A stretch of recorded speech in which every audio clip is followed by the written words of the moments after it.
Hello સૌ હરિભક્તોને જય સ્વામિનારાયણ। આપણે સૌ જાણીએ છીએ બીએપીએસ સ્વામિનારાયણ સંસ્થાના 50મી વધુ દેશોમાં મંદિરો કે સત્સંગ કેન્દ્રો આવેલા છે। વેસ્ટ આફ્રિકાના ઘણા બધા દેશોમાં ભારતીયો હિન્દુ અને સ્વામિનારાયણ સંપ્રદાયના હરિભક્તો રહે છે। ત્યારે તાજેતરમાં જ વેસ્ટ આફ્રિકા નાઇજીરિયા દેશમાં પ્રથમવાર બીએપીએસ સ્વામિનારાયણ સંતો વિચરણ માટે પધાર્યા હતા। નાઇજીરિયા એક વિશાળ દેશ છે, જ્યાં 250મી વધુ વિવિધ જાતિઓ વસે છે અને 400મી વધુ ભાષાઓ બોલાય છે। આ દેશ વિશ્વના બીજા સૌથી મોટા ફિલ્મ ઉદ્યોગનું ઘર છે અને તેની પાસે તેલ અને ગેસના પુષ્કળ સંસાધનો છે। ભારતીયો 1960માં બ્રિટિશ શાસનથી નાઇજીરિયાની સ્વતંત્રતા પહેલાંથી અહીં સ્થાયી થયા છે। સિંધીઓ અને 1990ના દાયકા પછી ગુજરાતીઓએ અહીં નોંધપાત્ર સ્થળાંતર કર્યું છે। છેલ્લા 50 વર્ષથી વધુ સમયથી સનાતન હિન્દુ ધર્મના મંદિરો બાંધવામાં આવ્યા છે અને તહેવારો નિયમિત રીતે ઉજવવામાં આવે છે। અમદાવાદના પ્રખ્યાત સિંધી સમુદાયના નેતા શ્રી અનિલ ગોપવાણી અને કેનેડાના ટોરોન્ટોના શ્રી લલિતભાઈ ગંગવાણી ઘણા વર્ષોથી બીએપીએસ સંસ્થા સાથે જોડાયેલા છે। આ બે વરિષ્ઠ સિંધી સભ્યોએ ખાસ બીએપીએસ સંતોને નાઇજીરિયામાં સત્સંગ લાવવાની વિનંતી કરી હતી। તારીખ 13 માર્ચ 2025ના રોજ પ્રથમ વખત 4 બીએપીએસ સંસ્થાના સંતો પૂજ્ય ગુણસાગરદાસ સ્વામી, અક્ષરવંદનદાસ સ્વામી, અમૃત સ્વરૂપદાસ સ્વામી અને બ્રહ્મકીર્તનદાસ સ્વામી નાઇજીરિયા પહોંચ્યા।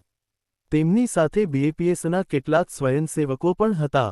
લાગોસ, રાજધાનીમાં સ્થાનિક ભક્તોએ તમામ વ્યવસ્થા સંભાળી હતી। સંતોએ નાઇજીરિયામાં ભારતના કોન્સલ જનરલ શ્રી ચંદ્રમૌલી કુમાર સાથે મુલાકાત કરી। આ મુલાકાત દરમિયાન તેમણે નાઇજીરિયામાં રહેતા ભારતીયો વિશે ઘણી વિગતો શેર કરી, જ્યારે સંતોએ બીએપીએસ દ્વારા કરવામાં આવતી વિવિધ સેવા પ્રવૃત્તિઓ વિશે ચર્ચા કરી।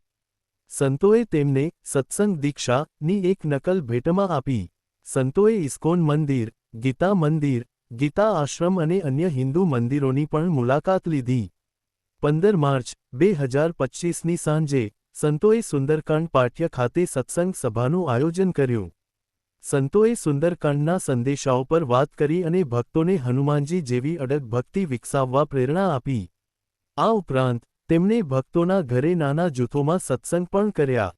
16 માર્ચ 2025ના રોજ ગીતા આશ્રમ ખાતે એક જાહેર સત્સંગ સભાનું આયોજન કરવામાં આવ્યું, જેમાં લગભગ 200 સ્થાનિક અનુયાયીઓએ ભાગ લીધો। આખી વ્યવસ્થા સિંધી સમુદાયના નેતા શ્રી અનિલભાઈ ગોપવાણીએ સંભાળી હતી।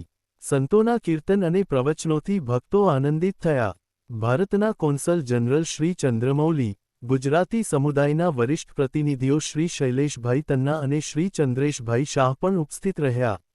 સત્સંગ દીક્ષાનો ઉલ્લેખ કરતાં શ્રી ચંદ્રમૌલીએ કહ્યું, માનવ જીવનમાં જે કંઈ પ્રાપ્ત કરી શકાય છે, તે બધું આ સત્સંગ દીક્ષા શાસ્ત્રમાં સમાયેલું છે।